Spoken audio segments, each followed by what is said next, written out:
I recorded this whole thing and then I remembered there was a story that I wanted to share with you guys about my first trip into the other side. The very first time I actually started to look for beefs in other sectors of YouTube, I came across this woman. Her channel is Truthfully Trisha, I believe. Truthfully Trisha. And I watched that live for I don't know how many hours. She was getting dressed. She said she had a date to go get some d, and she was drinking and drinking, popping open those little bottles that you get out of a mini bar, guzzling down the bottles and the alcohol. And we know it's true because we heard it crack open. It wasn't like she put some tea or some water in the bottles. She was drinking for real. The people in the chat were like, "Oh my gosh, she's drinking too much. Stop!" Her mods were losing their shit. I watched this woman taste dog food. She was sloppy on the floor. A whole mess, a whole complete mess. Eventually, someone called the police. We don't know if it was her neighbors or if someone, one of her mods or someone called the police for a welfare check. The police showed up while she was on live stream. I was like, what the fuck is happening right now? I kept trying to figure out if she was serious, if she was like, was putting on a show. I think she's both crazy and also was putting on a show. I think it was both. I wish I would have recorded that mess because she absolutely took the live down the next day after she sobered up. I'm like, dog food? Like, who does that? Yeah, so I just wanted to share that with you guys real quick before we get into this video because it's crazy out there in the YouTube streets. Truthfully, Trisha was on Dr. Phil at some point, so I think that's like her claim to fame or whatever. I don't know. But it was a mess. It was a whole ass motherfucking mess. It was scary, y'all. It was scary. Okay, all right. Now let's get started with my video. Hey guys, welcome to my video. I decided that I wanted to do a video highlighting some of the beefs in the other beef sector. As of late, well, actually, all the time, people frequently say that only black people do X, Y, or Z. Chrissy, the other night in her live, was talking about how she can go to white mom video chats and not see people going in on those moms. But conversely, when it comes to them, the three moms, probably also Proud Mommy of 12 and some of the more controversial moms on YouTube, they're not able to leave their comment section on because of all of the mean comments that people leave. And she went into a whole black people don't support black people, black women don't support black women. I'm like, people very often butt heads. There is no way you can make this a black thing, okay? You can't do it. This is not something that is only prevalent in the black community. Gossiping is a very common form of conversation between human beings. It's very natural. It is very easy for minorities to believe only the negative things about that minority group because the media reinforces it. They only show stereotypical viewpoints of minorities. We don't usually get a spectrum. All of the worst characteristics of human behavior is classified as behavior that is only prevalent within us because we are black or a minority. That's not how it works. So it's easy for people to believe that it's just us. We're the only ones. No, we're not the only ones. And I am about to prove this in this video. Now, there is a beef sector that's more common to us, and most of the people in that beef sector are black. Most of them are women. The men who are in the beef sector over there typically are gay black men. So that is their whole viewpoint of what beefing looks like on YouTube, is that it's something black people do.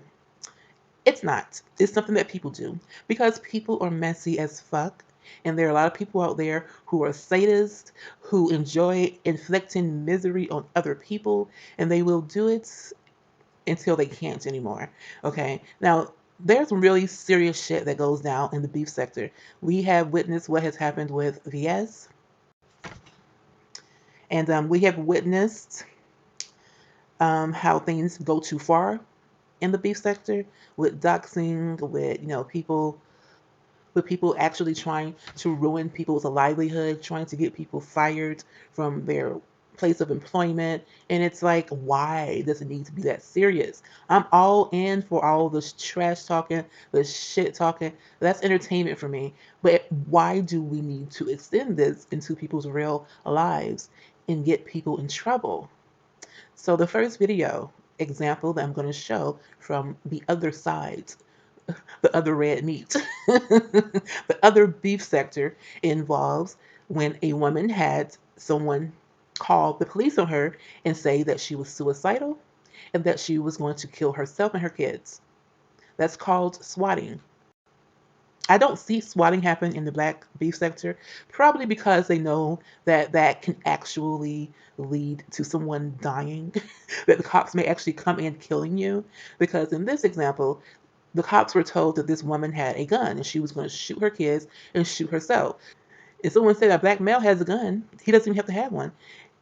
The cops are going to show up, shoot first, and ask questions second. So I haven't witnessed that in the beef sector. I'm not going to say that that it has never happened because I honestly don't know. It could have happened, way before I started watching. It's very possible, but I think that has to do with our relationship with cops.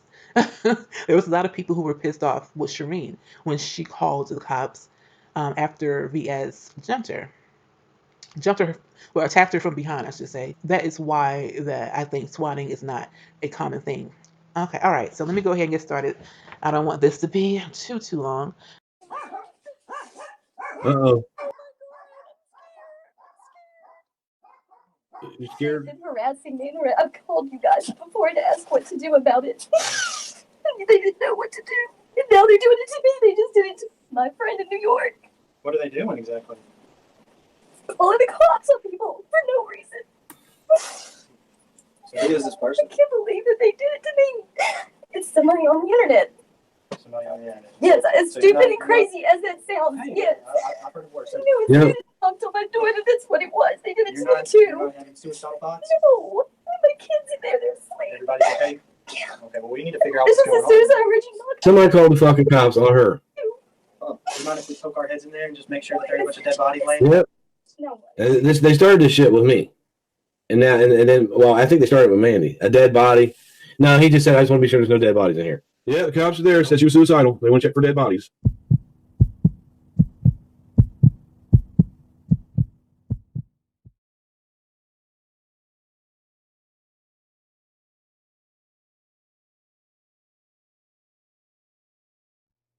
Oh, wait, before I play it, though, key things to listen for are the details and the things that are said in the phone call and how this motherfucker could have had me killed. Legit, he could have had me killed. Lisa Fire. I'm trying to get a deal with someone about to help my friend. She's suicidal right now. I'm sorry, what? I'm trying to get a hold of somebody to help my friend. She's suicidal right now. And she has children in her home, and she's got guns. And I'm really Children worried and a about gun. her. What's the address? She's on. Let me see something. He can't find my address. Oh. What's your friend's name? Her name is Mary Ann. Mary Ann what? Okay, and what is she telling you? I could hear there was a commotion on the phone, and her babies are screaming, and somebody needs to get there and help her right away. Okay, so what makes you think she's suicidal? She was threatening suicide earlier, and I just think that there's something bad going on. Okay. What was she threatening to do earlier? She was threatening to shoot herself and her kids. When did you talk to her and you heard all the screaming? About 20 minutes ago. We're going to check it out, okay? Okay, and you said she was threatening to shoot herself? And her children. And her children. Okay, so you guys heard that, right? This man sent cops to her house, saying she was going to kill her kids and herself. I don't know anyone in the Miami sector who's done anything close to that bad. But we also have the CPS calls that have been going on in this sector, which I also will be showing you guys. Now, with this, you can read the name of all of the videos, read all of them, and see the type of content that you can find over in the white beef sector. So that's a big glimpse into how much it is very much the same as the black beef sector. It's not a lot of difference between how people title, how people argue and go after each other. You can see that this is a very common theme. It's not something that is remotely unique to us, okay?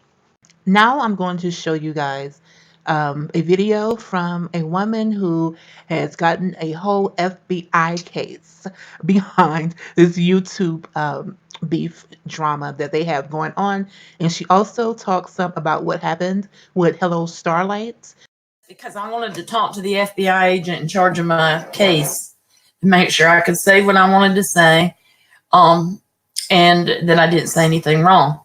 So for anyone who wanted to jump out and say that I was jeopardizing my case, I am not. I want to start with this. Thank God Starlight found out last night, or that she knows that it was you only. I have been very vocal about you only. I've been very vocal about you for some time. You first came on my radar because I didn't know who the hell you were, didn't care nothing about you, didn't run in those circles, thank God. And that was proven. You had Laura down there on your panel and y'all talked a little bit. And then I went down there to take Molly's side because she was so upset. She was beside herself.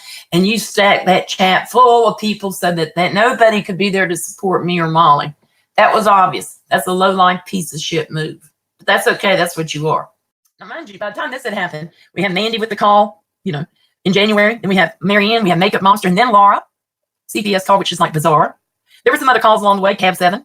She's at home with her children, and she's live. Actually, I think Brian was on the panel. And there you and Barbie are in the chat. I mean, you had to see your handiwork, didn't you? It's kind of like, the criminal always going back to the scene of the crime. You like to watch your handiwork, I think. Everybody's pointing their fingers. People literally begin to hate each other, blaming each other. Nobody trusts anybody. People are talking behind the scenes and biting and barking and everything, which caused a whole lot of rift in this community. And what did you do? You sat back and watched your handiwork. Then Laura gets the CPS called on her. Bizarre. You knew that all 3 of her kids were there and she was not there. What better time to have her swatted? And people were sending her the money for lawyers. I mean, people could not believe what they were watching. Here was a mother that could have lost her children had they been younger that day. Here you come, Oni, bouncing in there with your little money. And I'm thinking, oh my God, he's here again at the scene of the crime. Every single time. This is just a portion of my conversation, many with Brian about the custody of that baby. Okay, can you read it? You'll see, he told me to call. I have no problem sharing, Brian, but not sure that it will help. Is there calls I can make? Obviously, none of my previous ones meant shit. Brian, get photos of Kelsey and Junior going in and out of Victoria's. Then send me everything criminal you have in Victoria and Clan. I'm going to see if I can get a spot in the local paper or something. That's where he said. Okay, so up next, there is another video regarding someone who had CPS calls on her. And this video is why I have a very hard time believing the 3 mommies when they do their little CPS videos claiming someone called CPS and blah, blah, blah, and this or that. If someone actually called PPS, if if anyone actually called CPS on them, they would have that CPS paperwork. And it's those type of lies that make everything they say sound like a lie, because some things are just common sense, right? If you had someone call CPS on you, CPS will send you some type of letter. If it's a letter that clears you, they will send you a letter that clears you. You will have some type of proof that someone actually called CPS. So it's hard for me to even feel bad for them when they get upset that people don't believe them. Chrissy is always like, the only person you can get the truth from is me. That's absolutely not true. if anyone called CPS on them, they don't show the proof of that because it probably says something that will reveal that it was not a subscriber that did it. It's something that does not paint them in a good light, and that's why they don't actually provide any proof of these things happening to them. So let me stop rambling and you guys will listen, okay? Okay, dear Laura, the Madison County Department of Human Resources has completed the assessment on the suspected child abuse neglect report received on the date noted above. The date noted above, report received on 11/15 of 2019. We did not find sufficient evidence to support that you placed Dayton, Phoenix, or Sage at risk of or harm to neglect, inadequate supervision, or on or about the 15th of November. Then it goes on to say, the finding of not indicated, i.e. not true, has been entered into the department's Central Registry for Child Abuse and Neglect. The Central Registry simply means a file is maintained with the department. It is not public information and is maintained in a confidential manner in accordance with the law. As noted in Alabama law, if the department receives no further reports in the next 5 years identifying you as being responsible for abuse or neglect, you may request that your name be removed from the department's Central Registry. If you want your name removed after the 5 years has passed, you must send a written letter to. Your written request should include the name and the county that completed the assessment, the date the report was received as noted above, your full name at the time of report, and your current name, address, and telephone number. If you have any questions, contact me. Blah. So that's my letter. Everyone knows, including ex-patrons, I'm a pretty fucking forgiving person. I just want to know who did it and why. Why me? Why CPS? Some of the things that were listed in the dirty are even more obvious than I thought possible, and it's pointing to certain people, but they just keep going on and on and on. I didn't read it, but I heard there's tons of posts to it, giving my job and everything. Oh, it's total click work and harass me. It absolutely, hands down. And all of their trolls come from the exact same fucking place. Okay, so it is very important for me to note that I am not suggesting that what people do in the beef sector is okay because this happens in the white beef sector and it's good for them, it's good for us too. None of that. This is just to point out that this is not unique to Black people. That's the whole purpose of this. So I don't want people to feel like I'm justifying anything in terms of the ways that people will cross the line in some of the things that they do. I mean, personally, I think it is like a lot. No, it's just a lot for someone to sit there and think of ways to try to ruin someone else's lives. Um, in terms of the three mommies, we will see what will happen with them striking the reactors channels. But people do a lot on YouTube that they seem to get away with. Um, to me, most of everything that happens in the beef sector is against the rules. Like very much. I guess the difference is maybe they have an understanding that they will not strike one another. But at the same time, I kind of feel like there's enough hate towards one another in the beef sector that people could actually strike the channels and have them taken down. And that's why some people have backup channels. Tracy has a backup channel, Phi Babe has a backup channel. I just know that people take things too far in the beef sector, and I am tired of people making it sound like it's only Black people doing this. That's not how life works. It's all human nature for the good and the bad of it. It's human nature. And I just wish that people could realize that. It's bad enough that people who are not Black look at everything Black people do as one like big lump, one collective, like we're this big monolith that everyone is the exact same, and that sameness we share is all negative. It's not. It's not. Please try to reshape or reframe the way you see our people because it's not doing anyone any favors. That's all. That's all I have to say. I hope now you guys can see what I'm talking about when I say this also happens in the white sector of YouTube, the white beef sector of YouTube. Um, Anyway, thank you guys for watching and listening. I feel like I had other points I wanted to make, but I just don't remember anymore. It took a minute to record this and then cut it and all this other stuff. I should have taken notes. I am so bad at that, but oh well, whatever. Thanks for watching. If you have any questions about different channels in the white beef sector, I will try to put some of them in my probably in the comment section. I'll just put the name of some of the channels that you guys. I mean, it's a lot more than what I showed you guys. A lot more. This is just a taste. I try to include people talking about stuff that happened to other people as well, so it gives you a bigger picture of what it's like over there. Well, I guess that's that for now, y'all. Take care. Bye bye.